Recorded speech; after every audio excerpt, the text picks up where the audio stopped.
বসেছি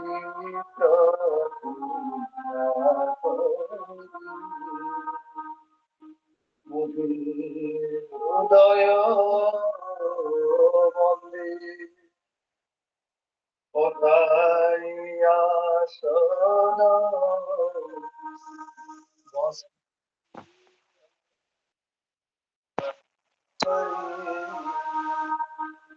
মনোমত করি সজাই তুমকু মনোমত করি সজাই তুমকু দেখিবি পরাণ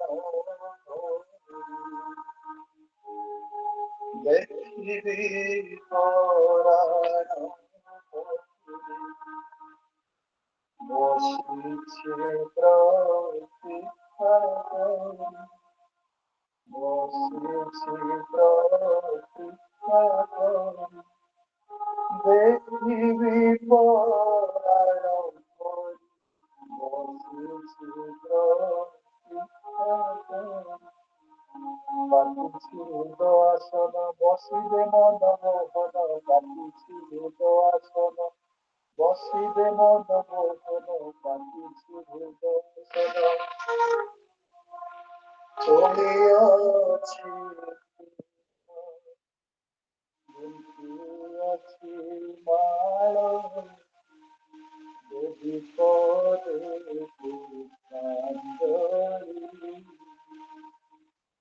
চলিয়াছি বুঝিয়াছি মাল দেবী পদে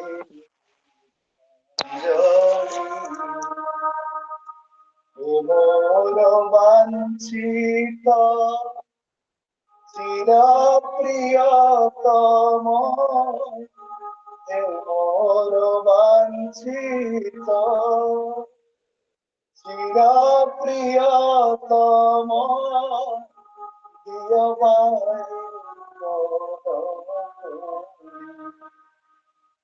দেবী পদে পুষ্পাঞ্জলি দেবী পদে পুষ্পাঞ্জলি দিয় বারে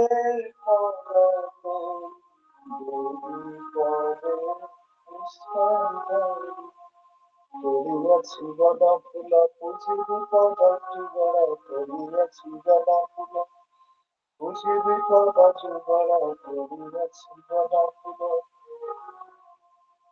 মুহুরি মহান আশারি ডাকে ভক্তি ভরে সকরুণ আগারে আলোকিত করি হৃদয় মোহর আলোকিত করি হৃদয় মোহর বসব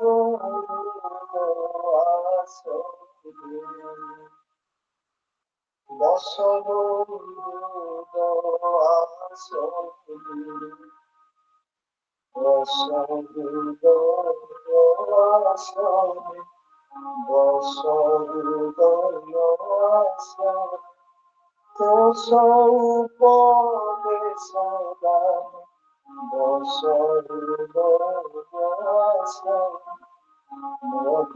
অন্ধকার নাসি জ্ঞান দান কর জ্ঞান অন্ধকার নাসি জ্ঞান দান কর জ্ঞান অন্ধকার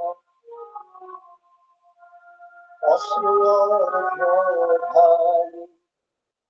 ভগি বিচরণ দেবী ভক্তি পুষ্পাঞ্জলি অশ্রুধার ভূমি চরণ দেবী ভক্তি পুষ্পাঞ্জলি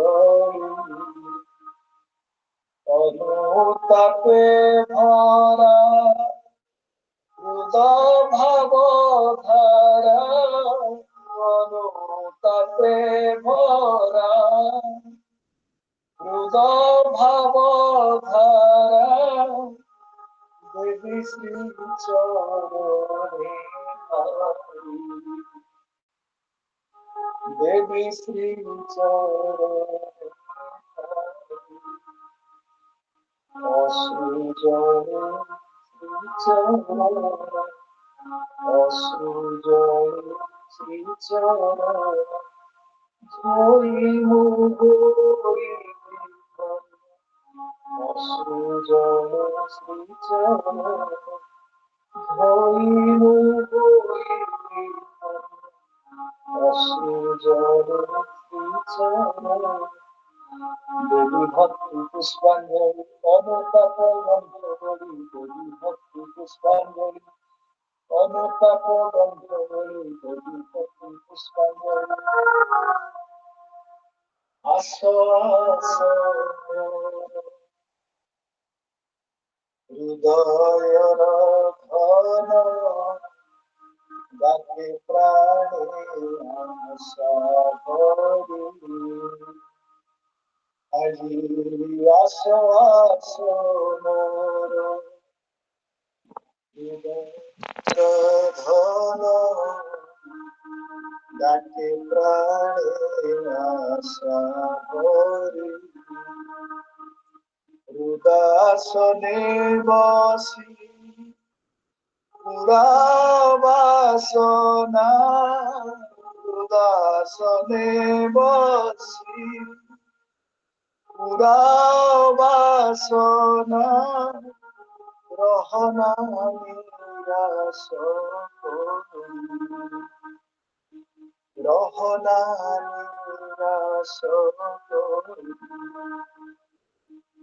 আসো আসো মোর হৃদয় ধর আসো আসো মোর হৃদয় ধর অশ্রু জলে ধরি চরণ আসো আসো মোর হৃদয় ধর অনুতাপ ভরা হৃদয় ধর শ্রীচরণ তলে দেবী মুখার অনুতাপ ভরা হৃদয় ধর শ্রীচরণ তলে দেবী মুখার অনুতাপ ভরা হৃদয় ধর আজিয়ে শুভ লগন প্রার্থনা তব চরণে আজিয়ে শুভ লগন প্রার্থনা তব চরণে আজিয়ে শুভ লগন সদা মোর মতি রতি তব পদের অভিমতি সদা মোর মতি রতি তব পদের অভিমতি সদা মোর মতি রতি তব পদের অভিমতি সদা মোর মতি রতি জয় ଆଉ ଗୋଟେ ବୋଲେ ପ୍ରତୀକ୍ଷା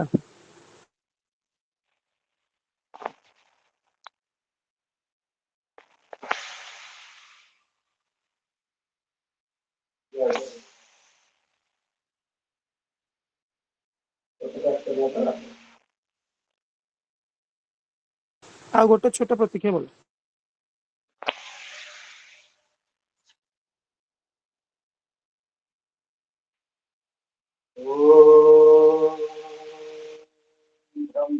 ब्रह्मानंद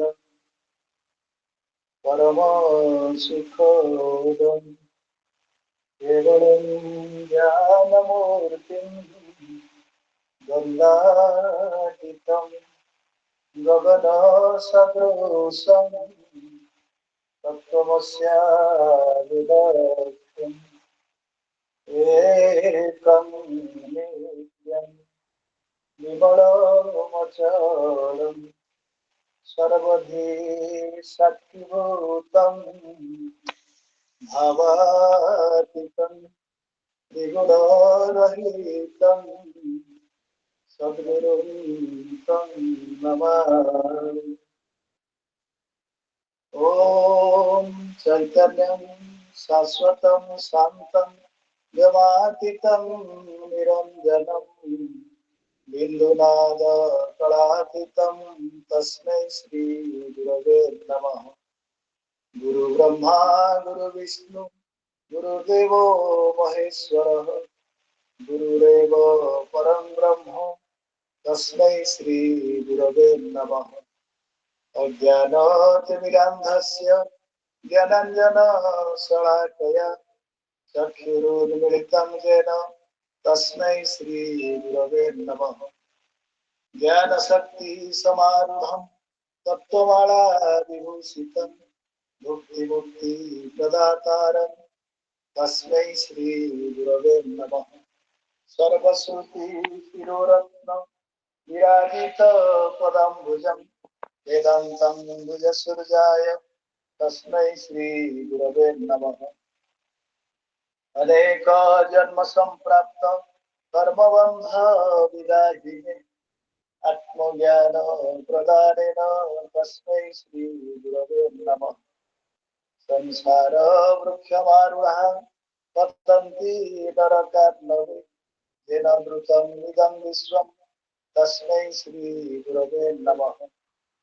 ब्रह्मस्तन्नपर्यन्तं परमात्मा स्वरूपकं स्थावरं जङ्गमं चैव प्रणमामि जगन्मयं। वन्देऽहं सच्चिदानन्दं यदातीतं जगद्गुरुं नित्यं पूर्णं निराकारं निर्गुणं सत्त्वसंस्थितं। न गुरुरधिकं तत्त्वं न गुरुरधिकं तत्त्वज्ञानात्परं नास्ति तस्मै श्रीगुरवे नमः। गुरुरादिरनादिश्च गुरुः परमदैवतं गुरुः परतरं नास्ति तस्मै श्रीगुरवे नमः। तन्नाथ श्रीजगन्नाथ मद्गुरुः श्रीजगद्गुरुः मदात्मा सर्वभूतात्मा तस्मै श्रीगुरवे नमः। नित्यशुद्धं निराभासं निराकारं निरञ्जनं नित्यबोधं चिदानन्दं गुरुब्रह्म नमाम्यहम्। भवपाशविनाशाय ज्ञानदृष्टिप्रदर्शिने नमः सद्गुरवे तुभ्यं भुक्तिमुक्तिप्रदायिने। निराकार परं ब्रह्म रूपाय ज्ञानहारिणे आत्मज्ञानं प्रदानेन तस्मै श्रीगुरवे नमः। ॐ पूर्णमदः पूर्णमिदं पूर्णात् पूर्णमुदच्यते पूर्णस्य पूर्णमादाय पूर्णमेवावशिष्यते। ॐ शान्तिः शान्तिः शान्तिः।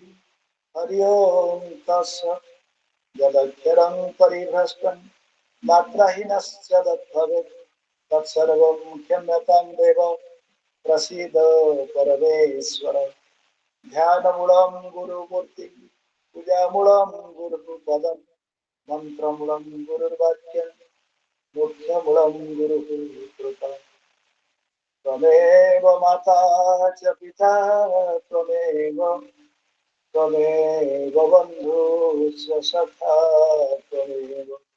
त्वमेव विद्या द्रविणं त्वमेव सर्वं मम देव देव।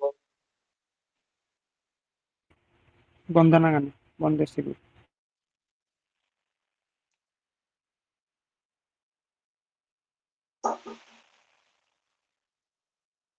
বন্দে গুরুচরণ কমল যুগল যোগী জন ধ্যানে যার মগ্ন বিরল ভব পারাবার সেতু সকল কলুষ হারি ভক্তি মুক্তি। गुरु ब्रह्मा गुरु विष्णु गुरु महेश्वर गुरु सर्वतत्त्वमय गुरु परात्पर गुरु सर्वदेवमय जलस्थल अंतरिक्ष विश्वगुरुमय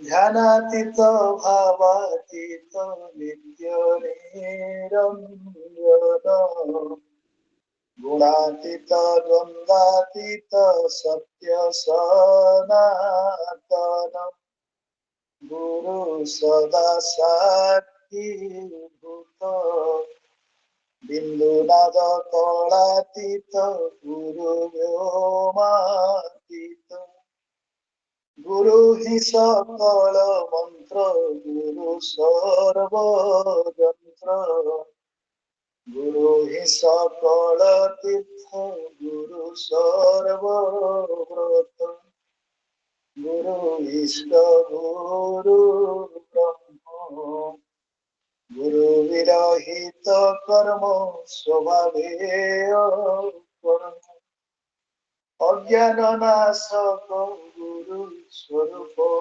प्रपक भाव नियामक गुरु अभाव नाशक गुरु प्रारब्धर धक अगति गतिदायक शांति विधायक गुरु समस्तर आदि अनादि गुरु कुंडलिनी जागरण तांकरी कृपा हृद ग्रंथि भेदकारी तत्वमसि मूर्तिवंतरी पुनाशकारी समन भय वारण पतित पावन आत्माराम अभिमान प्रभाव दहन अनुकूल प्रतिकूल कृपा बले निस्तरन्ति बद्ध जीव प्रेम पारावार गुरु करुणा सागर निर्गुण परम ब्रह्म पूर्ण निर्विकार गुरु परम कारण धन्य हुए श्री चरणे परिसमर्पण गुरु परम कारण धन्य हुए श्री चरण परिसमर्पण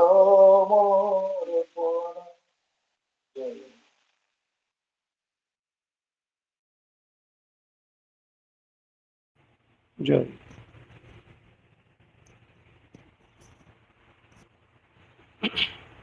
ଶ୍ରୀ ଶ୍ରୀ ଠାକୁରଙ୍କ ଉପଦେଶ।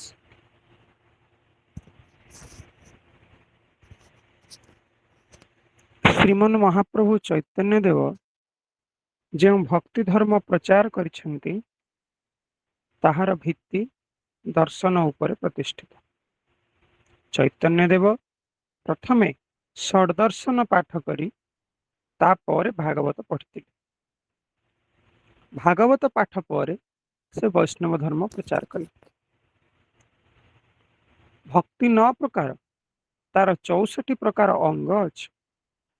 ଚୈତନ୍ୟ ଦେବଙ୍କର ଯେତେ ଭକ୍ତ ଥିଲେ ସେମାନେ ସମସ୍ତେ ଜଣେ ଜଣେ ଗୋଟିଏ ଗୋଟିଏ ପ୍ରକାରର ଭକ୍ତ। ସେମାନେ ଗୋଟିଏ ଗୋଟିଏ ପ୍ରକାରର ଭାବର ସାଧନା କରିଛନ୍ତି। ଗୌରାଙ୍ଗ ଦେବ ଯେଉଁ ସମୟରେ ଜନ୍ମଗ୍ରହଣ କରିଥିଲେ ସେ ସମୟରେ ଭାରତବର୍ଷ ବିଦ୍ୟା ଓ ଜ୍ଞାନ ଚର୍ଚ୍ଚାରେ ଖୁବ୍ ଉନ୍ନତ ଥିଲା। ବିଶେଷତଃ ନବଦ୍ୱୀପ ଜ୍ଞାନ ଆଲୋଚନାର କେନ୍ଦ୍ର ଥିଲା। ପ୍ରକାଶାନନ୍ଦ ସରସ୍ୱତୀ, ବାସୁଦେବ ସାର୍ବଭୌମ ପ୍ରଭୃତି ଯେଉଁମାନେ ଚୈତନ୍ୟ ଦେବଙ୍କର ମତ ଗ୍ରହଣ କରିଥିଲେ ସେମାନେ ଭାରତ ବିଜୟୀ ଅଦ୍ୱିତୀୟ ପଣ୍ଡିତ ଥିଲେ। ଶ୍ରୀମନ୍ ମହାପ୍ରଭୁ ଗୌରାଙ୍ଗ ଦେବଙ୍କୁ ଆମେ ଯଦି ଅବତାର ବୋଲି ମନେ ନ କରି ଜଣେ ଜଣେ ମହାପୁରୁଷ ବୋଲି ଗ୍ରହଣ କରୁ ତାହା ହେଲେ ଆମେ ତାଙ୍କର ପ୍ରେମ ଭକ୍ତି ବହୁ ପରିମାଣରେ ଗ୍ରହଣ କରିପାରୁ। କାରଣ ଭଗବାନ ସର୍ବଶକ୍ତିଶାଳୀ, ତାଙ୍କ ଦ୍ୱାରା ସବୁ ସମ୍ଭବ। ଏଥିପାଇଁ ସେ ପ୍ରେମ ଭକ୍ତି ଦେଖାଇ ପାରିଥିଲେ।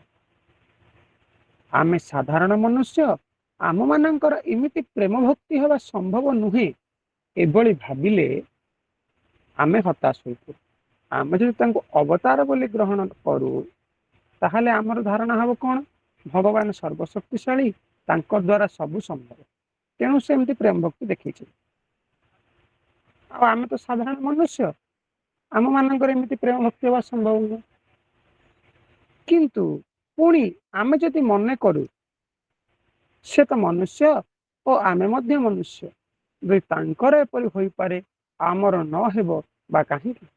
ଯଦି ତାଙ୍କର ଏପରି ହୋଇପାରେ ଆମର ନ ହେବ ବା କାହିଁକି? ତାହା ହେଲେ ସେଭଳି ପ୍ରେମ ଭକ୍ତି ଯେପରି ଲାଭ ହେବ, ଆମେ ତାହାର ଚେଷ୍ଟା କରିବା। ସଚ୍ଚିତ ଆନନ୍ଦ ହିଁ ବ୍ରହ୍ମଙ୍କର ସ୍ୱରୂପ। ଭଗବାନଙ୍କୁ ପରିପୂର୍ଣ୍ଣ ରୂପରେ ଉପଲବ୍ଧି କରିବାକୁ ହେଲେ ଏହି ତିନୋଟି ଭାବକୁ ଉପଲବ୍ଧି କରିବାକୁ ହେବ। ସଚ୍ଚିତ ଆନନ୍ଦ। କେବଳ ଜ୍ଞାନୀ ହେଲେ ତାଙ୍କୁ ସମ୍ପୂର୍ଣ୍ଣ ଭାବରେ ଉପଲବ୍ଧି କରିପାରିବ ନାହିଁ, କିମ୍ବା କେବଳ ଭକ୍ତ ହେଲେ ସମ୍ପୂର୍ଣ୍ଣ ଭାବରେ ତାଙ୍କୁ ବୁଝିପାରିବ ନାହିଁ। ଯେ କେବଳ ଜ୍ଞାନୀ, ସେ ଭଗବାନଙ୍କର ଚିତ୍ ଅଂଶଟି ବୁଝିପାରିବେ, ଆନନ୍ଦ ଅଂଶକୁ ଉପଲବ୍ଧି କରିପାରିବେ ନାହିଁ। ସୁତରାଂ ଏପରି କୌଣସି ସାଧକଙ୍କର ଜୀବନ ପୂର୍ଣ୍ଣ ନୁହେଁ। କିନ୍ତୁ ତୁମମାନଙ୍କ ମଧ୍ୟରେ ଜ୍ଞାନ ଓ ପ୍ରେମର ମିଳନ କରିବାକୁ ହେବ। ଯଦି ତୁମେମାନେ ଆଚାର୍ଯ୍ୟ ଶଙ୍କରଙ୍କ ଜ୍ଞାନ ଓ ମହାପ୍ରଭୁ ଗୌରାଙ୍ଗ ଦେବଙ୍କର ପ୍ରେମ ଭକ୍ତି ଲାଭ କରିପାରିବ, ତାହାହେଲେ ତୁମମାନଙ୍କର ଜନ୍ମ ସାର୍ଥକ ଓ ପରିପୂର୍ଣ୍ଣ ହେବ। ତୁମମାନଙ୍କ ଜୀବନ ମଧୁମୟ ହୋଇଯିବ, ତୁମେମାନେ କୃତ୍ୟ ହୋଇଯିବ। ଯେପରି ଗଙ୍ଗା ଯମୁନାର ବିଭିନ୍ନ ଧାରା ପ୍ରୟାଗରେ ଆସି ମିଳିତ ହେବା ପରେ ତାର ପରବର୍ତ୍ତୀ ଦେଶରେ ଗୋଟିଏ ତୁଠରେ ଉଭୟ ନଦୀର ଜଳ ବ୍ୟବହାର କରି ଲୋକେ ପରିତୃପ୍ତ ହେଉଛନ୍ତି, ସେହିପରି ଜ୍ଞାନାବତାର ଶଙ୍କରାଚାର୍ଯ୍ୟ ଏବଂ ପ୍ରେମାବତାର ଗୌରାଙ୍ଗ ଦେବଙ୍କର ପରବର୍ତ୍ତୀ ଜନଗଣ ଉତ୍ତରାଧିକାରୀ ସୂତ୍ରରେ ସ୍ୱାଭାବିକ ଭାବରେ ଏହି ଉଭୟଙ୍କ ଜ୍ଞାନ ଓ ପ୍ରେମ ଲାଭ କରି ପରିତୃପ୍ତ ହେବାର ଅଧିକାରୀ ହୋଇପାରିଛନ୍ତି। ଜୟ। ପ୍ରାର୍ଥନା।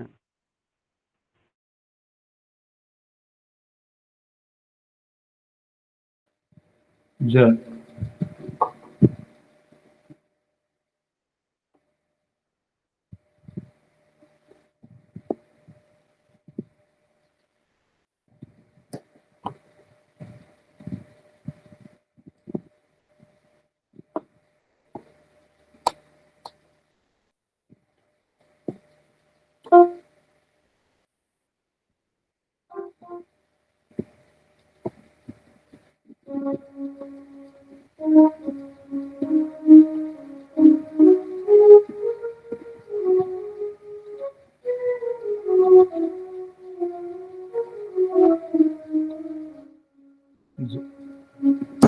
জয়। রজনী দিন রটু শ্রী গুরু, জয় গুরু বদনা। রজনী দিন রটু শ্রী গুরু, জয় গুরু বদনা। রজনী দিন সত্যর আলোক, তুমে তিনি লোক পূজিত হে দেব মহান। সত্যর আলোক, তুমে তিনি লোক পূজিত হে দেব মহান। অজ্ঞান অন্ধকার মাদুর করি, কর হে কামনা পূরণ। রজনী দিন রটু শ্রী গুরু জয় গুরু বদন রজনী দিন সুমধুর স্বরে প্রকৃতি করে তব গুণ গুণ কীর্তন তব ভাবগতি মুহি মূঢ়মতি তব ভাবগতি মুহি মূঢ়মতি কি বুঝিবি অতি অজ্ঞান রজনী দিন অতি আনন্দে ভকত বৃন্দে করুথান্তি গুণ গায়ন অতি আনন্দে ভকত বৃন্দে করুথান্তি গুণ গায়ন নিখিল ভুবন সুর যোগী জন নিখিল ভুবন সুর যোগী জন করন্তি শ্রীপদ বন্দন রজনী দিন রটু শ্রী গুরু জয় গুরু বদন রজনী দিন তুমে শুভ দাতা কল্যাণ করতা সুধা ঝরা তব চরণ হে জগতপতি তব পদে মতি হে জগতপতি তব পদে মতি প্রভু দিয় চির শরণ রজনী দিন রটু শ্রী গুরু জয় গুরু বদন রজনী দিন রটু শ্রী গুরু জয় গুরু বদন রজনী দিন জয় গুরু। জয় গুরু। ପଢିଲେ ନା ଚୈତ୍ୟ ଶ୍ରୀମଦ ମହାପ୍ରଭୁ ଗୌରାଙ୍ଗ ଦେବ କଣ କରିଥିଲେ ନା ଭାଗବତ ବର୍ଣ୍ଣିତ ପନ୍ଥାଟା ପ୍ରୟୋଗ କରିଥିଲେ। ଭାଗବତ ବର୍ଣ୍ଣିତ ପନ୍ଥାଟା କଣ? ଚୈତନ୍ୟ ମହାପ୍ରଭୁ କାହିଁ ସେ କଥା ପ୍ରଚାର କରିବାକୁ ଗଲେ? ଆମ ଯୋଉ ଅବତାରବାଦ ଶ୍ଲୋକ ଗୀତରେ ନାହିଁ, ଧର୍ମ ବ୍ୟଭିଚାର ହେଲେ ଜଗତରେ ଆସ ତୁମେ ଅବତରି ଧର୍ମର ସଂସ୍କାର କର ବାରମ୍ବାର ନୂଆ ନୂଆ ରୂପ। ଶଙ୍କରାଚାର୍ଯ୍ୟ ହେଉଛନ୍ତି ଆମର ଗୌରାଙ୍ଗ ମହାପ୍ରଭୁଙ୍କର ଜଷ୍ଟ ପୂର୍ବ ଅବତାର। ଗୌରାଙ୍ଗ ମହାପ୍ରଭୁଙ୍କର ଜଷ୍ଟ ପୂର୍ବ ଅବତାର ହେଲେ ଭଗବାନ ଶଙ୍କରାଚାର୍ଯ୍ୟ। ଶଙ୍କରାଚାର୍ଯ୍ୟ କଣ କଲେ ନା ସିଏ ପ୍ରଚାର କଲେ ଅଦ୍ୱୈତ ମତବାଦ। ଅଦ୍ୱୈତ ବ୍ରହ୍ମ କଣ? ଏକ ବ୍ରହ୍ମ ଦ୍ୱିତୀୟ ନାସ୍ତି। ଜଣେ ହିଁ ଏଇ ସୃଷ୍ଟିକୁ ତିଆରି କରିଛନ୍ତି। ସେଇ ଜଣକ ଏଇ ସୃଷ୍ଟିରେ ବିଭିନ୍ନ ରୂପ ଧରିକିରି ସମସ୍ତଙ୍କ ଭିତରେ ଥାଇକିରି ଲୀଳା କରୁଛନ୍ତି। ସେ ହିଁ ଏଇ ସମସ୍ତ ସୃଷ୍ଟିର ଯାହା ଘଟଣା ଘଟୁଛି ତାର ମୂଳ କାରଣ। ଏକମାତ୍ର ତାଙ୍କ ଛଡା ଏଇ ସୃଷ୍ଟିରେ ଦ୍ୱିତୀୟ ସତ୍ତା ଆଉ କିଛି ନାହିଁ। ଯୋଉଟା ତାଙ୍କ ଛଡା ଦ୍ୱିତୀୟ ସତ୍ତା ବୋଲି ମନେ ହେଉଛି ତାହା ପ୍ରକୃତିରେ ଦ୍ୱିତୀୟ ସତ୍ତା ନୁହେଁ। ସିଏ ହେଉଛନ୍ତି ସେହି ପରମ ବ୍ରହ୍ମ। ସେହି ବ୍ରହ୍ମ କେବଳ ମାୟା ପ୍ରଭାବରୁ ଆମେ ଜାଣୁଛୁ ସିଏ ହେଉଛନ୍ତି ଦୁଇ। ଶଙ୍କରଙ୍କ ଅଦ୍ୱୈତ ମତବାଦକୁ ସରଳରୁ ସରଳତର କହିବାକୁ ଗଲେ ଏତିକି, ଆଉ କିଛି ନାହିଁ। ଗୌରାଙ୍ଗ ମହାପ୍ରଭୁ ଯେତେବେଳେ ଆସିଲେ ସେତେବେଳେ ଦେଶର ଅବସ୍ଥାଟା କଣ ହେଲା ନା ଆମର ଯୋଉ ନାଇଁ ଏ ମାଙ୍କଡ ହାତରେ ଶାଳଗ୍ରାମ, ଶଙ୍କରଙ୍କ ଜ୍ଞାନଟା ଥିଲା ବହୁତ ଉଚ୍ଚ ସ୍ତରର ଜ୍ଞାନ। ଠିକ ଠିକ ଭାବରେ ସାଧନା ନ କଲେ, ନିୟମ ସଂଯମ ପଥରେ ନ ଚଳିଲେ ଶଙ୍କରଙ୍କ ଜ୍ଞାନଟା ବିକୃତ ଭାବରେ ବୁଝିବାକୁ ହେଇଯାଏ। ଭକ୍ତମାନଙ୍କର ଅଦ୍ୱୈତ ମତବାଦଟା ଯୋଉଟା କହନ୍ତି ସର୍ବଶ୍ରେଷ୍ଠ ମତବାଦ। ଜୈମିନୀ ପାତଞ୍ଜଳି ଅଲଗା ଅଲଗା ଦର୍ଶନ, ଜୈମିନୀଙ୍କର ମୀମାଂସା ଦର୍ଶନ ହେଇକରି ବି ଜୈମିନୀ ଯାହାଙ୍କର ଦର୍ଶନକୁ ସମର୍ଥନ କରିଛନ୍ତି ସେ ହେଉଛନ୍ତି ଶଙ୍କରଙ୍କ ଦର୍ଶନ, ସବୁଠୁ ହାୟର ଲେଭେଲ ଅଫ କନସେପ୍ଟ। ସମସ୍ତେ ପୃଥକୀକରଣ କରିକି ସୃଷ୍ଟିର ଉପାଦାନକୁ ବୁଝେଇଥିବା ବେଳେ ସମସ୍ତେ ପୃଥକ କଲେ, ଏମିତି ବାୟୁ ପଞ୍ଚମହାଭୂତ ଏଇ ଥିଓରିରେ ବୁଝେଇଲେ। ଯେତେବେଳେ ଶଙ୍କର କହିଲେ ନା, ତମେ ଯାହାକୁ ଅଲଗା ବୋଲି କହୁଛ ସିଏ ହଉଛନ୍ତି ପ୍ରକୃତରେ ଜଣେ, ସିଏ ହଉଛନ୍ତି ପରମ ବ୍ରହ୍ମ ଭଗବାନ, ବା ତମେ ତାଙ୍କୁ ଯାହା ବୋଲି କହ, ଆମ ପାଇଁ ସେ ହଉଛନ୍ତି ଶ୍ରୀ ଶ୍ରୀ ଠାକୁର। କିନ୍ତୁ ସେ ଭାବକୁ ପହଞ୍ଚିବାକୁ ହେଲେ ଉଚ୍ଚର ସାଧନା ଦରକାର, କଠୋର ସନ୍ନ୍ୟାସ ଯୋଗ ଦରକାର, ନିୟମ ସଂଯମ ଦରକାର। ଯେତେବେଳେ ଦେଶବାସୀଙ୍କ ଭିତରେ ତାର ଅଭାବ ଦେଖାଦେଲା, ଶ୍ରୀମନ୍ ମହାପ୍ରଭୁ ଗୌରାଙ୍ଗ ଦେବଙ୍କର ଆବିର୍ଭାବ ହେଲା। ଯେତେବେଳେ ନିୟମ ସଂଯମର ଅଭାବ ଦେଖାଦେଲା, ଦେଶବାସୀ ବିକୃତ ଭାବରେ ବୁଝେଇଲେ ଶଙ୍କରଙ୍କ ଜ୍ଞାନଟାକୁ। ଆମେ ତ ବ୍ରହ୍ମ, ଆମେ ଭଗବାନଙ୍କୁ କାହିଁ ଉପାସନା କରିବୁ? ଏ ସର୍ବ ଖଳୁ ଇଦମ୍ ବ୍ରହ୍ମ, ବ୍ରହ୍ମ ତ ସବୁଆଡେ ଅଛନ୍ତି, ମୁଁ ତ ବ୍ରହ୍ମ, ସେ ତ ବ୍ରହ୍ମ, ସେ ତ ବ୍ରହ୍ମ, ଆଉ ମୁଁ କାହିଁକି ବ୍ରହ୍ମ ଉପାସନା କରିବି? ଉପାସନା କାହିଁ କାହାର କରିବି? ଆଚ୍ଛା, ସେଠୁ କହିଲେ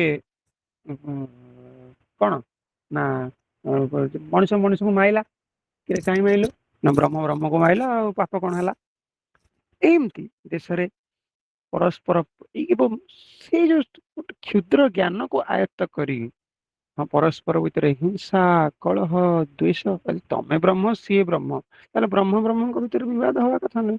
ଆରେ ଚିନି ଦେହରେ ଚିନି ମିଶିଯିବ ନା ଅଲଗା ହେଇକି ରହିବ? କିନ୍ତୁ ସେଇ ଯୋଉ ନିୟମ ସଂଯମ ଏବଂ ଧର୍ମ ଜ୍ଞାନର ବାସ୍ତବିକ ଅନୁଶୀଳନ ଏବଂ ଯୋଉଟା କରିବା ଧର୍ମଟା ମୁଖ୍ୟତଃ ବେଶ କରେ କେତେ ଆମେ କରୁଛୁ, ସେ କରିବା ଟିକକର ଅଭାବରୁ ଦେଶରେ ଶଙ୍କରଙ୍କ ଭାବଟା ବିକୃତ ହେଇଗଲା। ପରସ୍ପର ମଧ୍ୟରେ କଳହ, ପରଶ୍ରୀ କାତରତା, ବାଡିଆ ପିଟା, ଗଣ୍ଡଗୋଳ, ବିଶେଷ କରି ସେତେବେଳେ ମୋଗଲ ଶାସକ ମାନଙ୍କର ରାଜ ଥିଲା। ତେଣୁ ସେ ସମୟରେ ହିଂସା ଦ୍ୱେଷ ଏଇସବୁ ଦେଶ ଭିତରେ ବ୍ୟାପିଲା। ଯେତେବେଳେ ହିଂସା ଦ୍ୱେଷ ଦେଶ ଭିତରେ ଥିଲା, ସେତେବେଳେ ପରସ୍ପର ଭିତରେ ଭଲ ପାଇବା ଟିକକ ଲୋପ ପାଇଗଲା। ସେତେବେଳେ ଶ୍ରୀମନ୍ ଗୌରାଙ୍ଗ ମହାପ୍ରଭୁ ଆସିଲେ ଭଲ ପାଇବା ଟିକକ ଶିଖିବା ପାଇଁ। ସିଏ କହିଲେ ଯେ ବ୍ରହ୍ମ ସତ୍ୟ ଜଗତ ମିଥ୍ୟା। ସେ ଶଙ୍କରଙ୍କ ମତକୁ ଖଣ୍ଡନ କରିନାହାନ୍ତି। କୋଉଠି ମହାପ୍ରଭୁ ଶଙ୍କରଙ୍କ ମତକୁ ଖଣ୍ଡନ କରିନାହାନ୍ତି? ଯୋଉମାନେ ଭାବନ୍ତି ଶଙ୍କରଙ୍କ ମତର ବିପରୀତ ହଉଛି ମହାପ୍ରଭୁ ଗୌରାଙ୍ଗ ଦେବଙ୍କ, ମୁଁ ଦୃପ୍ତ କଣ୍ଠରେ କହିବି ସେ ଶଙ୍କରଙ୍କ ମତକୁ କୋଉଠି ଖଣ୍ଡନ କରିନାହାନ୍ତି।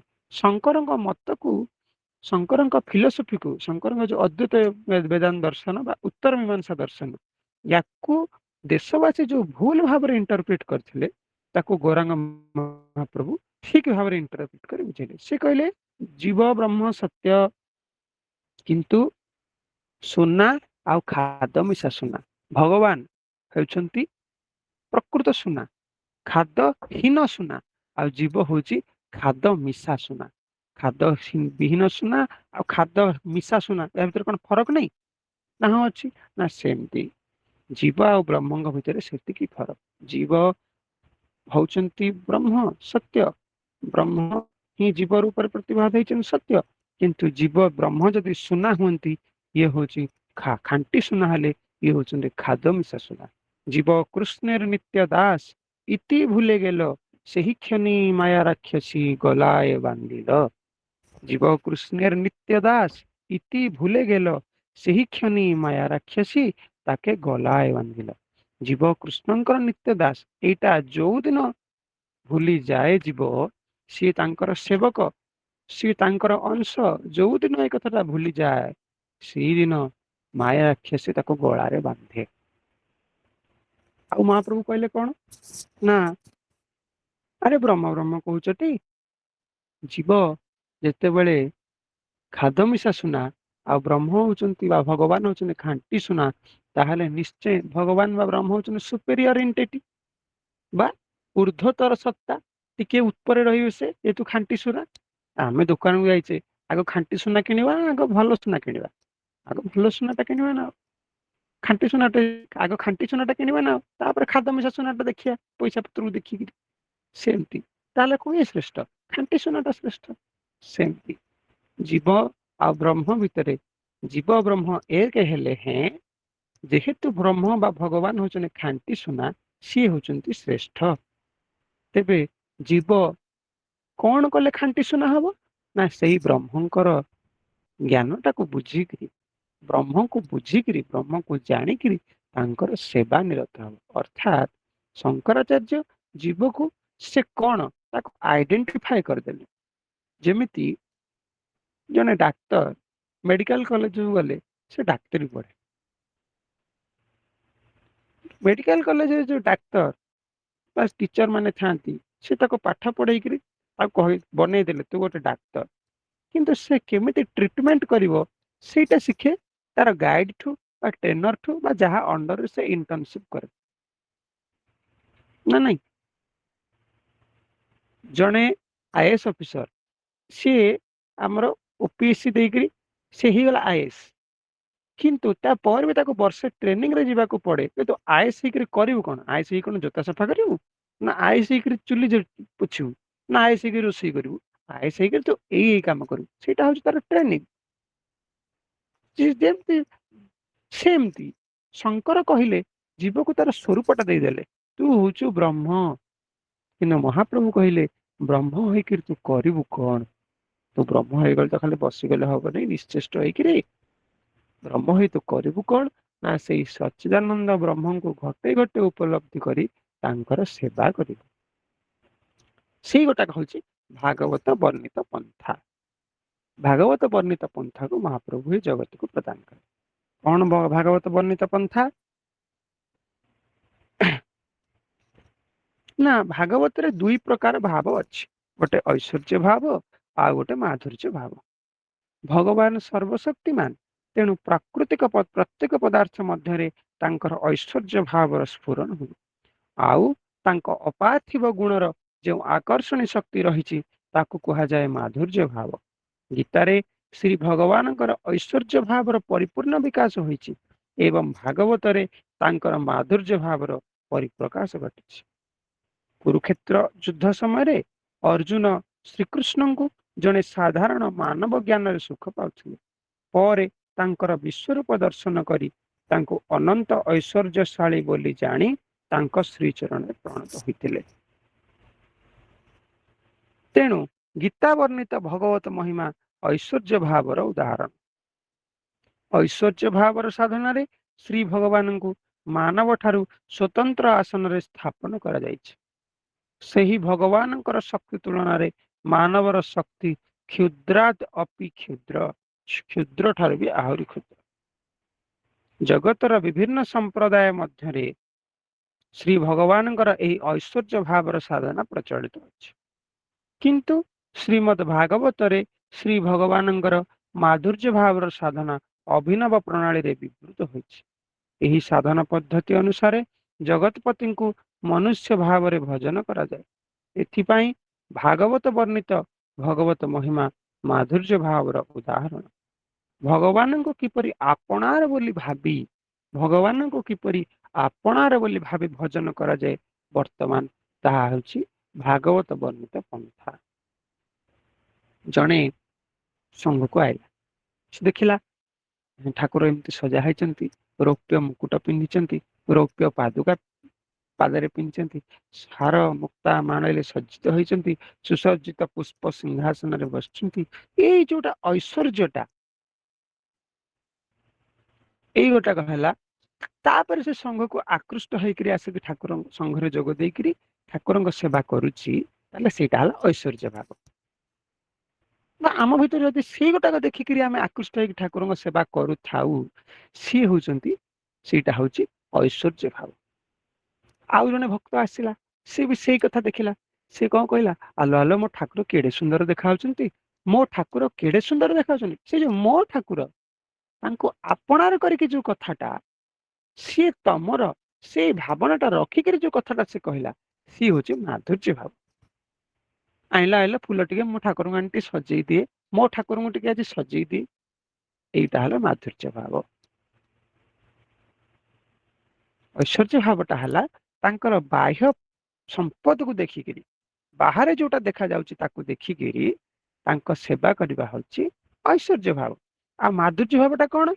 ନା ମାଧୁର୍ଯ୍ୟ ଭାବ ହଉଛି ତାଙ୍କ ଆପଣାର ବୋଲି ମନେ କରି ଠାକୁରଙ୍କ ରୂପ ଗୁଣ ଆକୁ ଦେଖିକିରି ଯିଏ କହୁଛି ତାଙ୍କ ପ୍ରତି ଆକୃଷ୍ଟ ହଉଛନ୍ତି, ସେ ହଉଛନ୍ତି ଐଶ୍ୱର୍ଯ୍ୟ ଭାବ। ଆଉ ଯିଏ ତାଙ୍କୁ ଦେଖୁ ଦେଖୁ ତାଙ୍କୁ ଭଲ ପାଇ ବସୁଛନ୍ତି, ସେଇଟା ହଉଛି ମାଧୁର୍ଯ୍ୟ ଭାବ। ଭାଗବତରେ ଏଇ ମାଧୁର୍ଯ୍ୟ ଭାବ କଥାଟା କୁହାଯାଇଛି। ଧ୍ରୁବ କଣ କଲେ ନା ତାଙ୍କୁ ନାରଦ କହିଲେ, ଆରେ ତାଙ୍କ ମା କହିଲେ ଯେ ଆରେ ଉତ୍ତାନପାଦଙ୍କର ପୁଅ ନା, ତୁ କାହିଁ ବ୍ୟସ୍ତ ହଉଛୁ, ଭଗବାନ ପର ତ ବାପା ନା, ଭଗବାନ ମୋ ବାପା। ହଉ ତାହେଲେ ମୋ ବାପାକୁ ଯିବି ଦେଖା କରି ତାଙ୍କ କୋଳରେ ଯାଇ ବସିବି। ସେଇ ଯୋଉ ଭଗବାନଙ୍କୁ ବାପା ବୋଲି ଧାରଣା କରିକିରି ଆରମ୍ଭ ହେଲା ତାଙ୍କର ପ୍ରକ୍ରିୟା, ସେଇଟା ହଉଛି ମାଧୁର୍ଯ୍ୟ ଭାବ। ନହେଲେ ଆମେ ତ ଭାବିବା ସେ ତ ଭଗବାନ, ଆମେ ତ ଜୀବ, ତେଣୁ ଆମେ ତାଙ୍କର ଗୁଣ ରାଶି ଆକୁ ଦେଖିକିରି ଆମେ ତାଙ୍କ ଆକୃଷ୍ଟ ହେଇକି ତାଙ୍କ ସେବା କରିବା, ସେଇଟା ହଉଛି ଐଶ୍ୱର୍ଯ୍ୟ। ଆମ ମାନଙ୍କର ସଂସାରରେ ପିତା ମାତା ଭାଇ ଭଉଣୀ ପତି ପତ୍ନୀ ଓ ପ୍ରଭୁ ଭୃତ୍ୟ ହିସାବରେ ଆମେ ମାନେ ପରିବାର ଆବଦ୍ଧ ହୋଇ ବାସ କରିଥାଉ। ସବୁ ପରିବାରକୁ ନେଇ ବାସ କରୁ। ଏମାନଙ୍କର ପରସ୍ପର ପ୍ରତି ଆକର୍ଷଣ, ସ୍ନେହ, ମମତା, ପ୍ରେମର ଆକାର ଧାରଣ କରି ମନୁଷ୍ୟକୁ ସଂସାରବଦ୍ଧ ହୋଇ ବାସ କରିବାକୁ ପ୍ରରୋଚନା ଦାନ କରିଥାଏ ଏବଂ ପରସ୍ପର ସ୍ନେହ ମମତାରେ ଆବଦ୍ଧ ହୋଇ ମର୍ତ୍ତ୍ୟରେ ମାନବ ସୁଖ ଭୋଗ କରିଥାଏ। ଏହି ଆକର୍ଷଣ ହିଁ ବିଭିନ୍ନ ଭାବରେ ବିବିଧ ନାମ ପରିଗ୍ରହ ପୂର୍ବକ ପରିବାର ମଧ୍ୟରେ ସମ୍ପର୍କ ସ୍ଥାପନ କରେ। ମନୁଷ୍ୟ ଗୋଟେ ସାମାଜିକ ପ୍ରାଣୀ। ଆମେ ରହୁଛୁ, ଆମ ଘରେ ସ୍ୱାମୀ ଅଛନ୍ତି, ବାପା ଅଛନ୍ତି, ମା ଅଛନ୍ତି, ସାଙ୍ଗ ଅଛନ୍ତି, ବନ୍ଧୁବାନ୍ଧବ ଅଛନ୍ତି, ମାଉସୀ ମା, ଏଇ ଯୋଉ ବିଭିନ୍ନ ନାଁ ଧରିକିରି ଆମେ ସମସ୍ତଙ୍କୁ ବିଭିନ୍ନ ମନୁଷ୍ୟଙ୍କ ସହିତ ବିଭିନ୍ନ ନାଁ ନେଇକିରି ତାଙ୍କୁ ଆପଣାର କରିକିରି ଆମେ ସେବା କରୁଛୁ ବା ତାଙ୍କ ସହିତ ଚଳୁଛୁ, ଏଇଟା ହେଲା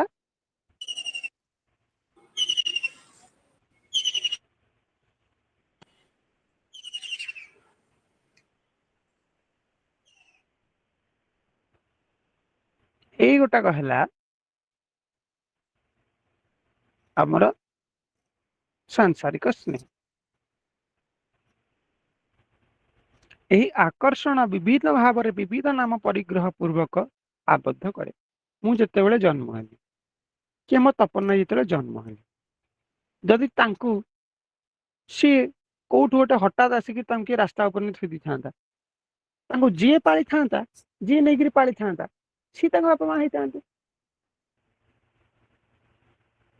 ସେମିତି ଯିଏ ଆମକୁ ଏଇ ସଂସାରରେ ଆମେ ଯାହା ସମ୍ପର୍କ ସ୍ଥାପିତ କରୁଛୁ, ସେ ପ୍ରକୃତରେ ଆମ ପାଇଁ ଜଣେ ଅଲଗା ମନୁଷ୍ୟ, କିନ୍ତୁ ସେଇ ମନୁଷ୍ୟଙ୍କ ସହିତ ଆମେ କେମିତି ସମ୍ପର୍କ ସ୍ଥାପନ ହଉଛୁ ନା ଗୋଟେ ସଂଜ୍ଞା ଧରିକି, ଏ ବାପା, ଏ ମୋର ମା, ଏମିତି କରି ଆମେ ତାଙ୍କୁ ଭଲ ପାଇକିରି ଚଳୁଛୁ।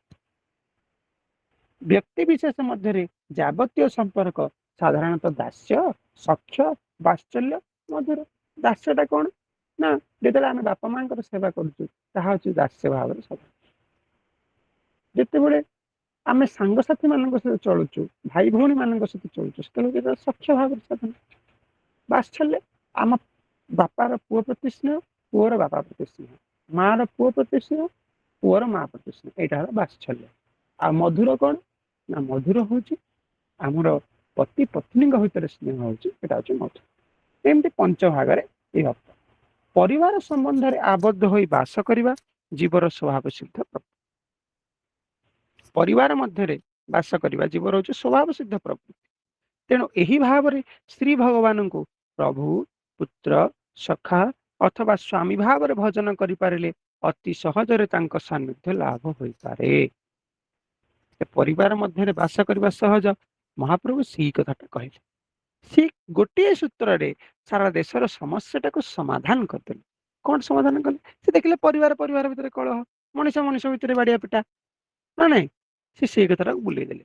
କଣ କଲେ ସମସ୍ତ ଧର୍ମ ପଥରେ ସହଜରେ ଗତି କରିବେ? କଣ କଲେ ଦେଶର ସମସ୍ୟାଟା ସମାଧାନ ହବ? ସେ ଗୋଟିଏ ସୂତ୍ର ଦେଲେ, ତମେ ମନେ କର ଇଏ ହଉଛନ୍ତି ସମସ୍ତେ ବ୍ରହ୍ମ, ତାଙ୍କର ସମସ୍ତଙ୍କୁ ମୁଁ ନିଜର ଭାବ ଅନୁଯାୟୀ ସେବା କରେ। ମୁଁ ତାଙ୍କୁ ଯୋଉ ଭାବରେ ଦେଖୁଛି, ମୁଁ ତପନାहीଙ୍କୁ ଦେଖୁଛି ଇଏ ମୋ ସାଙ୍ଗ ମନେକର, ତାହେଲେ ମୁଁ ତାଙ୍କୁ ସଖ୍ୟ ଭାବରେ ମନେ କରିବି ସ୍ୱୟଂ ଭଗବାନ ତାଙ୍କ ଭିତରେ ରହିକିରି ମୋ ସେବା ଗ୍ରହଣ କରୁଛନ୍ତି, ତେଣୁ ମୁଁ ତାଙ୍କ ସଖ୍ୟ ଭାବରେ ଚଳିବା କି ମୁଁ ତାଙ୍କୁ ବାପା ଭାବରେ ଦେଖିଲି, ତାହେଲେ ସ୍ୱୟଂ ଭଗବାନ ଇଏ ମୋର ପିତା, ଇଏ ମୋର ବାପା, ୟାଙ୍କୁ ମୁଁ ପ୍ରଣାମ କରୁଛି। ହଁ, ତେଣୁ ସେ ଭଗବାନ ୟାଙ୍କ ଭିତରେ ରହିକିରି ମତେ ଭଲ ପାଇବା ଦଉଛନ୍ତି। ଏଇଟା ହେଲା ବାତ୍ସଲ୍ୟ ଭାବରେ ସାଧନା। ଠାକୁର କହିନାହାନ୍ତି ସିଏ ସବୁଥିରେ ସିଏ, ସିଏ ସମସ୍ତଙ୍କର ସବୁ, ସବୁଥିରେ ସେ, ଏଇ ଭାବନା ରଖିକିରି ଚଳିବ। ସେଇ କଥାଟା ସେ କହୁଛନ୍ତି। ପ୍ରକୃତରେ ଯୋଉ ପିତା କହୁଛୁ, ପୁତ୍ର କହୁଛୁ, ସ୍ତ୍ରୀ କହୁଛୁ, ସ୍ୱଜନ ବାନ୍ଧବ କହୁଛୁ, ଏମାନେ ପ୍ରକୃତରେ ସେ ସବୁ କେହି ଅଲଗା ନୁହନ୍ତି। ସେଇ ଭଗବାନ ହିଁ ଏଇ ରୂପ ଧରିଛନ୍ତି ସଂସାରରେ ଲୀଳା କରିବେ ବୋଲି। ତେଣୁ ଆମେ ଯେତେବେଳେ ତାଙ୍କର ପ୍ରକୃତ ସ୍ୱରୂପଟା ଜାଣିଛୁ ବା ଜାଣିଲୁଣି ବା ଆଜି ଜାଣିଲୁ ଯେ ସେ ସ୍ୱୟଂ ଭଗବାନ ଏଇ ରୂପ ଧରିକରି ସୃଷ୍ଟିକୁ ଲୀଳା କରିବାକୁ ଆସିଛନ୍ତି, ତେବେ ଆମେ ତାଙ୍କର ସେବା କରିବା। କେମିତି ସେବା କରିବା ନା ସେଇ ଭଗବାନ ସେଇ ଜ୍ଞାନଟା ରଖିବା। କୋଉ ଭାବରେ ସେବା କରିବା? ଯୋଉ ଭାବରେ ଆମେ ସେ ମଣିଷଟାକୁ ଦେଖୁଥିବା, ସାଙ୍ଗ ଭାବରେ ଦେଖୁଥିଲେ ସଖ୍ୟ ଭାବରେ ସାଧନା, ବନ୍ଧୁ ଭାବରେ ଦେଖୁଥିଲେ ସଖ୍ୟ ଭାବରେ ସାଧନା, ମାତା ପିତା ବା ପୁତ୍ର ଭାବରେ ଦେଖୁଥିଲେ ବାତ୍ସଲ୍ୟ ଭାବରେ ସାଧନା, ପତି ପତ୍ନୀ ବା ଅନ୍ୟାନ୍ୟ ସମ୍ପର୍କ ଥିଲେ ମଧୁର ଭାବରେ ସାଧନା, ଯିଏ ଯେମିତି ଭାବଟା। ଏହା ଦ୍ୱାରା କଣ ହେଲା ନା ସହଜରେ ଜଣେ ଜଙ୍ଗଲକୁ ନ ଯାଇ, ଜପତପ ନ କରି, ଧ୍ୟାନ ଧାରଣା ନ କରି, କିଛି ନ କରିବି ତାର ଧୀରେ ଧୀରେ ଶରୀରଟା ପରିପୁଷ୍ଟ ହେଇଗଲା। ଏଇଟା ହଉଛି ଚୈତନ୍ୟ ମହାପ୍ରଭୁଙ୍କ ବିଶେଷତ୍ୱ ବା ଭାଗବତ ବର୍ଣ୍ଣିତ ପନ୍ଥା ବା ଆମର ମାଧୁର୍ଯ୍ୟ ଭାବରେ ସାଧନା।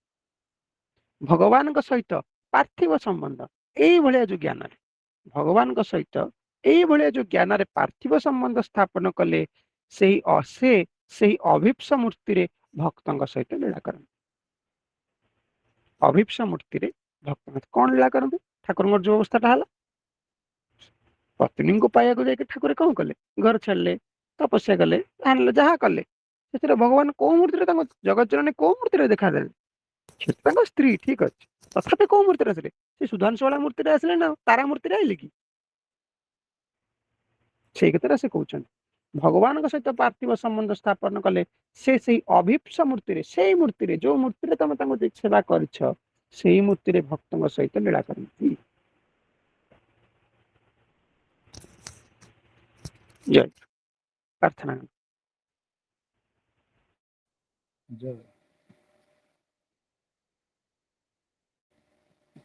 ଜୟ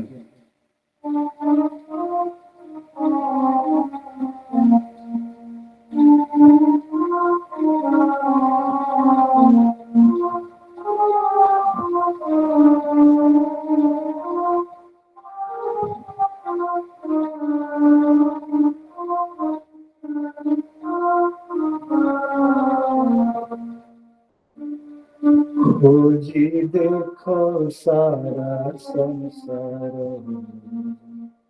खोजी देखो सारा संसार, মনোকার তুমি জীব পাশর, মনোকার তুমি জীব পাশর, খোঁজি দেখো সারা সংসার, এ ভবর তুমি নাউরি, পাপ তাপ হরণকারী, এ ভবর তুমি নাউরি, পাপ তাপ হরণকারী, পরাণରୁ বଳି তুমি ଆପଣାର, ପରାଣରୁ ବଳି তুমি ଆପଣାର, ଏ ଜଗତେ ତୁମ করুণা সার প্রভু, এ জগতে তুম করুণা সার, খোঁজি দেখ সারা সংসার, মনোকার তুমি জীব পাশুর, খোঁজি দেখ সারা সংসার, আলোকর সারা সংসার, তুম রূপ বিমল কর, জীবর জীবন পরাণর ধন, জীবর জীবন পরাণর ধন, চরণরু ঝরে অমৃত ঝর। খোঁজি দেখো সারা সংসার, কি মধুর তুম মূরতি, মোহ করে সারা খ্যাতি। কি মধুর তুম মূরতি, মোহ করে সারা খ্যাতি। জগতর পিতা পরম দেবতা, জগতর পিতা পরম দেবতা, করুণা কণিকা বারে ভিতর, করুণা কণিকা বারে ভিতর। খোঁজি দেখো সারা সংসার, পাপি পাপ হরণ পাই, নানা রূপে আস গোসাই। পাপি পাপ হরণ পাই, নানা রূপে আস গোসাই। প্রাণীর বেদনা হরিବାକୁ সিনা, প্রাণীর বেদনা হরিବାକୁ সিনা। ডাক দিଅ ତୁମେ ଥରକୁ ଥର, ডাক দিଅ ତୁମେ ଥରକୁ ଥର। খোঁজি দেখ সারা সংসার, মনুকার তুমে জীব পাশুর, মনুকার তুমে জীব পাশুর। খোঁজি দেখ সারা সংসার, খোঁজি দেখ সারা সংসার। জয় গুরু। ଜୟ ଭାଗ ଯୋଉ ମାଧୁର୍ଯ୍ୟ ଭାବଟା ଏଇ କଥାଟା କହେ କଣ ନା ଏଇ ଯୋଉ କଥାଟା આપણે ଟ୍ରେସ୍ କରେ ତାର ମୂଳ ଥିମ୍ କଥାଟା ହେଲା ଯେ ତମେ ଭଗବାନଙ୍କୁ ସାଙ୍ଗ ରୂପରେ ଭଜନ କଲ, ଭଗବାନ ହଉଛନ୍ତି ମୋ ସଖା।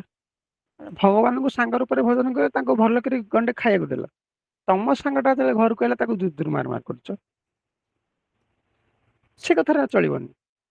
ସିଏ କହୁଛନ୍ତି ସେ ମୂଳ ସାଙ୍ଗଟା ବା ମୂଳ ଭଗବାନଙ୍କୁ ଲକ୍ଷ୍ୟ ରଖିକିରି ଏଇ ସାଙ୍ଗର ସେବାଟା କରିବ। ସେ ଭଗବାନଙ୍କୁ ବି ପୂଜା ଅର୍ଚ୍ଚନା କରୁଥିବ, ସେଇ ଜ୍ଞାନଟା ରଖିକି ଏଇ ସାଙ୍ଗଟାର ସେବାଟା ବି କରୁଥିବ। ହେଲେ ତମ ପ୍ରକୃତ ସେବାଟା ସେଇଠିକି ଯିବ, କରୁଥିବ ୟାର, କରୁଥିବ ସ୍ଥୂଳ ଦେହଧାରୀ ସାଙ୍ଗର ସେବା, ଧାରଣାରେ ଥିବ ଯେ ମୁଁ ସେଇ ସଚ୍ଚିଦାନନ୍ଦ ଘନ ବିଗ୍ରହଙ୍କ ସେବା କରୁଛି ଯିଏକି ଏଇ ସାଙ୍ଗ ଭିତରେ ଅଛନ୍ତି। ଏଇଟା ହଉଛି ସଖ୍ୟ ଭାବ, ଯଥାର୍ଥ ଭାବଟା। ତ ସେଇ ଭାବଟା କେମିତି ସମସ୍ତେ ଲାଭ କରିବେ ତା କଥାଟା ସେ କହୁଛନ୍ତି। ବ୍ୟାକୁଳତା ହେଉଛି ଭଗବାନଙ୍କୁ ଲାଭ କରିବାର ପ୍ରଧାନ ଉପାୟ। ପ୍ରାଣ ଭଗବତ ଅଭାବ ବୋଧରେ ଯେତିକି ପରିମାଣରେ ବ୍ୟାକୁଳ ହେବ, ଭଗବାନ ସେତେ ନିକଟକୁ ଆସି ଅନ୍ତରରେ ଭାବ ରୂପରେ ପ୍ରକଟ ହେବ। ତମେ ତାଙ୍କ ପାଇଁ ଯେତେ କାନ୍ଦିବ ସେ ସେତେ ପାଖକୁ ଆସିବେ, ଯିଏ କାନ୍ଦିବନି ତାଠୁ ଦୂରରେ। ସେତେବେଳେ ମନ ଏପରି ହେବ ଯେ ଭାବ ବ୍ୟତୀତ ପ୍ରାଣ ଅନ୍ୟ କୌଣସିଥିରେ ତୃପ୍ତି ଲାଭ କରିପାରିବ ନାହିଁ, ତେବେ ଯାଇ ତାଙ୍କର ସନ୍ଧାନ ମିଳିବ। ତେଣୁ ସାଧକମାନେ ସର୍ବଦା ଭକ୍ତିପୂତ ଚିତ୍ତରେ ତାଙ୍କରି ସ୍ମରଣ ମନନ କରିପାରିଲେ, ସେହି ସ୍ମରଣ ମନନକୁ ସାଧନ ଭୋଜନରେ ରୂପାନ୍ତରିତ କରିପାରିଲେ ସହଜରେ ଭାବ ଲାଭ ହୋଇପାରିବ।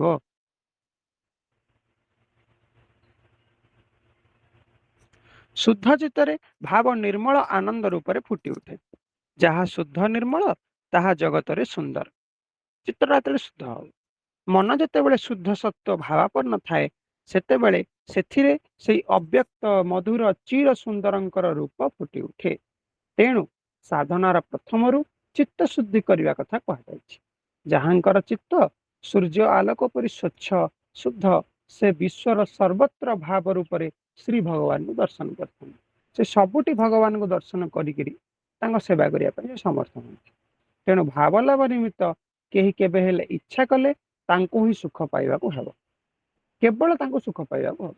କେମିତି ସୁଖ ପାଇବ? ସୁଖ ପାଇବା ଧାରଟା ହେଲା ସେଇ ସୁଖ ପାଇବା ମୂଳରେ କିଛି କାମନା ବାସନା ରଖିବାକୁ ହେବ ନାହିଁ।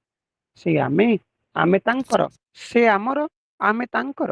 ଏଥିପାଇଁ ଆମେ ତାଙ୍କୁ ସୁଖ ପାଉଛୁ, ଏଥିରେ ଆମର ଅନ୍ୟ ଅଭିଳାଷ ନାହିଁ। ଗୋଟେ ମାଧୁର୍ଯ୍ୟ ଭାବ, ତାଙ୍କ ରୂପ ଗୁଣକୁ ଦେଖିକିରି ଯୋଉଟା, ସେଇଟା ହେଲା ଐଶ୍ୱର୍ଯ୍ୟ ଭାବ। ତାଙ୍କର ଗୁଣ ଗୁଡାକୁ ଦେଖିକିରି, ପ୍ରପର୍ଟିଜକୁ ଦେଖିକିରି। ଐଶ୍ୱର୍ଯ୍ୟ ମାନେ କଣ? ପ୍ରପର୍ଟିକୁ ଦେଖିକିରି ଯିଏ କରେ ତାଙ୍କ ଭଲ ପାଏ, ସିଏ ହଉଛି ଐଶ୍ୱର୍ଯ୍ୟ ଭାବ। ଆଉ ଯିଏ ତାଙ୍କର ଏଇ ଯୋଉ ଗୁଣ ଗୁଡାକୁ ଦେଖିକି ତାଙ୍କୁ ଦେଖୁ ଦେଖୁ ତାଙ୍କୁ ଭଲ ପାଇବ, ସେ ବା ସିଏ ଆମର ଏଇ ଭାବନାଟା ଯାହାଙ୍କର ପରିପୁଷ୍ଟ ହେଇଛି, ସେ ହଉଛନ୍ତି ମାଧୁର୍ଯ୍ୟ ଭାବ। ତେଣୁ ଆମେ ତାଙ୍କୁ କାହିଁକି ସୁଖ ପାଉଛୁ ତାହା ଆମକୁ ବି ଜଣା ନାହିଁ। ଏହା ହିଁ ପ୍ରକୃତ ଭାବ। ଏହି ଭାବ ନିକଟରେ ଭଗବାନ ଆବଦ୍ଧ। ଏହି ଭାବରେ ଯେ ଗୁରୁ ଭଗବାନଙ୍କୁ ସୁଖ ପାଇଛନ୍ତି, ସମସ୍ତେ ତାଙ୍କର ଆପଣାର, ତାଙ୍କ ନିକଟରେ କେହି ପର ନୁହେଁ, ତାଙ୍କ ନିକଟରେ କେହି ପର ନୁହେଁ। ଏହି ବୋଧ ତାଙ୍କ ପ୍ରାଣରେ ଉଦିତ ହୋଇଅଛି। ଭାବ ଲାଭ କରିବା ପୂର୍ବରୁ ନିଜ ଚିତ୍ତକୁ ସ୍ଥିର କରିବାକୁ ହେବ। ଯେ ମନକୁ ବଶୀଭୂତ କରିଛନ୍ତି, ଆହାର ନିଦ୍ରା ଜୟ କରିବାକୁ ତାଙ୍କର ବିଶେଷ ପରିଶ୍ରମ କରିବାକୁ ହେବ ନାହିଁ। ଇନ୍ଦ୍ରିୟ ମାନେ ସଂଯତ ହେଲେ ଇନ୍ଦ୍ରିୟ ମାନଙ୍କର ପ୍ରକୃତ ଶକ୍ତି ବା ଲକ୍ଷ୍ୟ ଯେଉଁ ଆନନ୍ଦ, ତାହା ସହଜରେ ଲାଭ।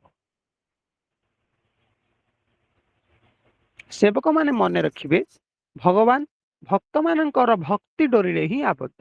ଭଗବାନ ଭକ୍ତମାନଙ୍କର ଭକ୍ତି ଡୋରିରେ ଆବଦ୍ଧ। ସେବକମାନଙ୍କର ଅନ୍ତର ଭାବରେ ପରିପୂର୍ଣ୍ଣ ହେଲେ, ସେବକମାନଙ୍କ ଅନ୍ତର ଭାବରେ ପରିପୂର୍ଣ୍ଣ ହେଲେ ସେମାନେ କେବେ ହେଲେ ସେହି ଆକର୍ଷଣରେ ସ୍ଥିର ରହିପାରିବେ ନାହିଁ। ତେଣୁ ଶୁଦ୍ଧ ଏକାଗ୍ର ଚିତ୍ତରେ ନାମ ନେଲେ, ଶୁଦ୍ଧ ଏକାଗ୍ର ଚିତ୍ତରେ କେବଳ ନାମ ନେଲେ ଅନ୍ତରର ଭଗବତ ଅଭାବ ବୋଧରେ ପୂର୍ଣ୍ଣ ହୋଇଯିବ। ଏହା ହିଁ ଭାବର ସାଧନ। ପ୍ରକୃତ ଭାବ ସାଧନଟା କଣ? ନା ତମ ଭିତରେ ଯୋଉ ଅଭାବଟା ଅଛି ସେଇଟାକୁ ଜାଣିବା। ଅଭାବଟା କାହାର ଅଛି? ନା ଠାକୁରଙ୍କର ଅଭାବ। ସେବକମାନେ ଯଦି ସରଳ ଭାବରେ ଭକ୍ତିପୂତ ଚିତ୍ତରେ ଥରେ ତାଙ୍କୁ ପ୍ରାଣର ଠାକୁର ଆସ, ଥରେ ଯଦି ତାଙ୍କୁ ଭକ୍ତିପୂର୍ଣ୍ଣ ଚିତ୍ତରେ ତାଙ୍କୁ ଡାକିବେ, ପ୍ରାଣର ଠାକୁର ତୁମେ ଆସ, ଏଇ କଥା ସମ୍ବୋଧନ ପୂର୍ବକ ପ୍ରାର୍ଥନା କରନ୍ତି, ତେବେ ସେ ଅନ୍ତରରେ ଦର୍ଶନ ଦାନ ନ କରି ରହିପାରିବେ ନାହିଁ। ତାଙ୍କୁ ମନ ଭରିକି ଡାକିଲେ ସେ କେବେ ଦର୍ଶନ ନ ଦେଇକି ରହିପାରିବେ ନାହିଁ। କାହିଁକି? ନା ସେ ଯେ ଭାବର ଅଧୀନ। ଯେଉଁ ଭକ୍ତଙ୍କ ହୃଦୟରେ ଭାବ ବିଦ୍ୟମାନ, ଭାବରୂପୀ ଭଗବାନଙ୍କର ସେଇଠାରେ ହିଁ ଅଧିଷ୍ଠାନ। ଯାହାଙ୍କ ଭିତରେ ଭାବ ଅଛି, ତାଙ୍କ ଭିତରେ ଭଗବାନ ଅଛନ୍ତି। ସେ ଭକ୍ତ ପ୍ରାଣ, ଭକ୍ତଙ୍କ ନିମିତ୍ତ ସେ ସବୁ କିଛି କରିପାରନ୍ତି। ତେଣୁ ସେବକମାନେ ଭାବ ଲାଭ ନିମିତ୍ତ ନିୟମିତ, ଭାବଟା ପାଇବା ପାଇଁ ସେବକମାନେ କଣ କରିବେ? ନିୟମିତ ଭାବରେ ପ୍ରାର୍ଥନା, ବନ୍ଦନା, ସ୍ମରଣ, ମନନ କରିବାରେ କେବେ ହେଲେ ଆଳସ୍ୟ ଭାବ ପୋଷଣ କରିବେ ନାହିଁ। କେବେ ହେଲେ ଏଥିରେ ଅଳସୁଆମି କରିବେ ନାହିଁ। ପ୍ରାର୍ଥନା, ବନ୍ଦନା, ସ୍ମରଣ, ମନନରେ କେବେ ଅଳସୁଆମି କରିବେ ନାହିଁ। ନିତ୍ୟ ନୈମିତ୍ତିକ 2 ବେଳା ଠାକୁରଙ୍କ ପାଖରେ ସ୍ତୋତ୍ର ବନ୍ଦନା କରିବେ, ପ୍ରାର୍ଥନା କରିବେ, ଏତିକି ମିନିମମ୍। ତାପରେ ଆଉ ଯାହା ଅଛି, କାରଣ ସେଟା ସେ କହୁଛନ୍ତି। ତେଣୁ ସେବକମାନେ ଭାବ ଲାଭ ନିମିତ୍ତ ନିୟମିତ ଭାବରେ ପ୍ରାର୍ଥନା, ବନ୍ଦନା, ସ୍ମରଣ, ମନନର କରିବାରେ କେବେ ହେଲେ ଆଳସ୍ୟ ପରାୟଣ ହେବେ ନାହିଁ। ଏହା ହେଲେ ଯାଇ ଭାବ ଲାଭ କରି ଧନ୍ୟ। ଭାବର ଅନୁଶୀଳନ ନିମିତ୍ତ ଇନ୍ଦ୍ରିୟ ସଂଯମ ଏକାନ୍ତ ଆବଶ୍ୟକ। ଏହି ସଂଯମ ହିଁ ତପସ୍ୟା। ଯେ ଯାହାଙ୍କ ନିମିତ୍ତ କଷ୍ଟ ସହ୍ୟ କରନ୍ତି, ତାଙ୍କଠାରେ ତାଙ୍କର ମନ ସମ୍ପୂର୍ଣ୍ଣ ନିଶ୍ଚିତ ଥାଏ। ଯିଏ ଯାହାଙ୍କ ପାଇଁ କଷ୍ଟ ସ୍ୱୀକାର କରନ୍ତି, ଆଜି ଆମେ ସକାଳୁ ହେଇ ଝଟପଟ ହେଇକିରି ଉଠି ଚଞ୍ଚଳ କାମ ସାରିକିରି ଗାଧେଇ ପାଧେଇ କଷ୍ଟ ହେଇନଥିବ, କଣ ସମସ୍ତଙ୍କୁ ଟିକେ ଟିକେ କଷ୍ଟ ହେଇଥିବ, କିନ୍ତୁ କାହା ପାଇଁ କଷ୍ଟଟା ସହୁଛୁ? ଠାକୁରଙ୍କ ପାଇଁ କଷ୍ଟଟା ସହୁଛୁ। ସେଇ କଥାଟା ସେ କହୁଛନ୍ତି, ଯିଏ ଯାହାଙ୍କ ପାଇଁ କଷ୍ଟ ସହ୍ୟ କରନ୍ତି, ତାଙ୍କଠାରେ ତାଙ୍କର ମନ ସମ୍ପୂର୍ଣ୍ଣ ଭାବରେ ନ୍ୟସ୍ତ ଥାଏ। କାହିଁକି ତାହେଲେ ତମେ ସବୁ କଷ୍ଟ କଲ? କାହିଁକି ଆମେ ସବୁ କଷ୍ଟ କଲେ? ନା ଆମର ମନଟା ତାଙ୍କଠାରେ ଅଛି ବୋଲି। ମନଟା ସଂଯତ ହେଲା ମାତ୍ରେ ସହଜରେ ଭଗବତ କୃପାରୁ ଭାବ ଲାଭ ହୁଏ। ସଂଯମ କଠୋରତା ଭିତରେ ଯେତେବେଳେ ଅନ୍ତର ଆନନ୍ଦରେ ପୂର୍ଣ୍ଣ ହୋଇଯାଏ, ସେତେବେଳେ ତାକୁ ଭାବ ବୋଲି କୁହାଯାଏ। ଭାବ ଲାଭ ହେଲେ ସଂଯମର ସାର୍ଥକତା ଉପଲବ୍ଧି। ସୁତରାଂ ମନକୁ ସର୍ବଦା ପବିତ୍ର ରଖିପାରିଲେ ସହଜରେ ଭାବ ଲାଭ ହୋଇପାରିବ। ଭାବ ଠିକ ଥିଲେ ସାମାନ୍ୟ କାର୍ଯ୍ୟ ମଧ୍ୟ ମହତ କାର୍ଯ୍ୟରେ ପରିଣତ ହୋଇଯିବ। ଏଇନା ଯାଇକିରି ଆମେ ବାପାଙ୍କର ଗୋଡ ଘଷିବା କି ରୋଷେଇ କରିବା, ନାଇଁ? ବାପାଙ୍କର ଗୋଡ ଘଷିବା ଆଉ ରୋଷେଇ କରିବା, ହେଲେ କଣ ହବ? ଯଦି ଆମେ ଖାଲି କିଛି ଜ୍ଞାନଟା ନ ରଖି ସେ କରିଦେଲେ, ତାହେଲେ ସେଟା କଣ ହବ? କାର୍ଯ୍ୟ ହେଇଯିବ। କଣ କହୁଛନ୍ତି? ବାପାଙ୍କ ଗୋଡଟା ଘଷୁଛି। କିନ୍ତୁ ସେ କହୁଛନ୍ତି କଣ? ନା ଭାବ ଠିକ ଥିଲେ, ଭାବଟା ଯଦି ଠିକ ଥିବ, ଯୋଉ କଥା ଆମେ ପୂର୍ବରୁ ଆଲୋଚନା କରିଥିଲେ, ଯେ ସେ ପତିଙ୍କୁ ଲକ୍ଷ୍ୟ ରଖିକି ଏ ପତିଙ୍କର ସେବାଟା କରିବାକୁ ହବ। ସେଇ ସଖାଙ୍କୁ ଲକ୍ଷ୍ୟ ରଖିକିରି ପ୍ରାଣର ସଖାଙ୍କୁ ଲକ୍ଷ୍ୟ ରଖିକିରି ଏ ସଖାର ସେବା କରିବାକୁ ହବ। ସେ ପୁତ୍ରଙ୍କୁ ଲକ୍ଷ୍ୟ ରଖିକିରି ଏ ପୁତ୍ରର ସେବା କରିବାକୁ ହବ। ସେଇ ଭାବଟା ଯଦି ଠିକ ଥିବ, ସେ କହୁଛନ୍ତି ଭାବ ଠିକ ଥିଲେ ସାମାନ୍ୟ କାର୍ଯ୍ୟ ମଧ୍ୟ, ବାପାର ଗୋଡ ଘଷିଆ ମଧ୍ୟ ମହତ କାର୍ଯ୍ୟରେ ପରିଣତ ହେଇଯାଏ। ଭଗବତ ସଚ୍ଚିଦାନନ୍ଦ ଘନ ବିଗ୍ରହ ବା ଠାକୁରଙ୍କର ସେବାରେ ପରିଣତ ହେଇଯିବ। ଭାବଟା ଠିକ ଥିଲେ ସାମାନ୍ୟ କାର୍ଯ୍ୟ ମଧ୍ୟ ମହତ କାର୍ଯ୍ୟରେ ପରିଣତ ହେଇଯାଏ। ଅନ୍ତରର ଭାବଟା ଯଦି ଠିକ ଥିଲା, ତାହେଲେ ସେଇ ଯୋଉ ସାମାନ୍ୟତମ ରୋଷେଇ କରିବାଟା ବି ପ୍ରସାଦ ରନ୍ଧନ ହେଇଯିବ। ଘର ଝାଡୁ କରିବାଟା ବି ମନ୍ଦିର ପରିଷ୍କାର ହେଇଯିବ।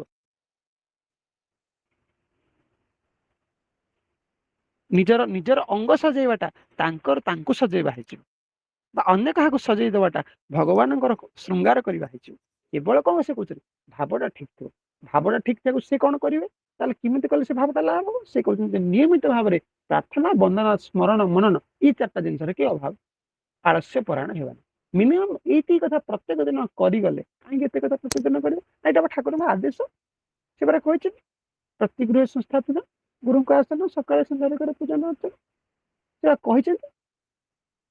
ସେ ତାଙ୍କ ଆଦେଶଟା କେବଳ ପାଳନ କରିଗଲେ, ନିୟମିତ ଭାବରେ ପ୍ରାର୍ଥନା, ବନ୍ଦନା, ସ୍ମରଣ କରିଗଲେ ସେ ଲୋକମାନଙ୍କର ଭାବ ଲାଭ ହବ ବୋଲି ସେ କହୁଛନ୍ତି।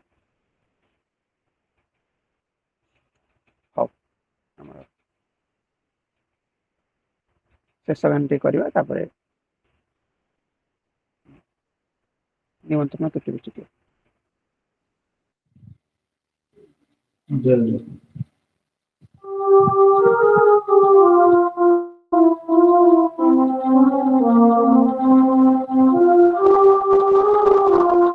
से भव विनोदिया हरि विनोदिया हरि से भव विनोदिया हरि विनोदिया हरि भाव पाई तार दुआर मुकुल अभाव पाई कि दुआर टिकिला भाव पाई तार दुआर मुकुल अभाव पाई कि दुआर टिकिला धन जन मान किछि लोड़े नाही खाली प्रेम भक्ति भिखारी भव विनोदिया हरि से भव विनोदिया हरि से भव विनोदिया हरि केतो शिव तांकु किबा धन देई कोटि ब्रह्मांडर नाथ परासी केतो शिव तांकु किबा धन देई कोटि ब्रह्मांडर नाथ परासी भकत आखिर लुह दीप पालु भकत आखिर लुह दीप पालु आदर ताहार भारी से भाव विनोदिया हरि से भाव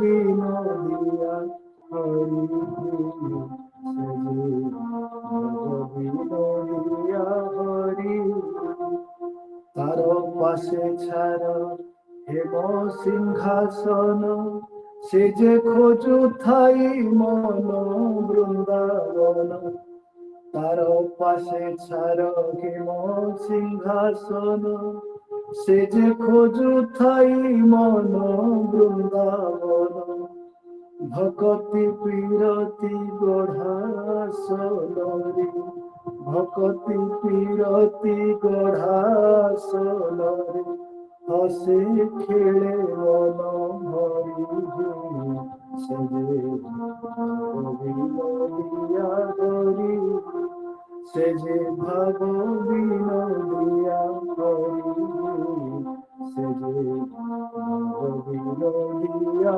हरि से भाव विनोदिया हरि से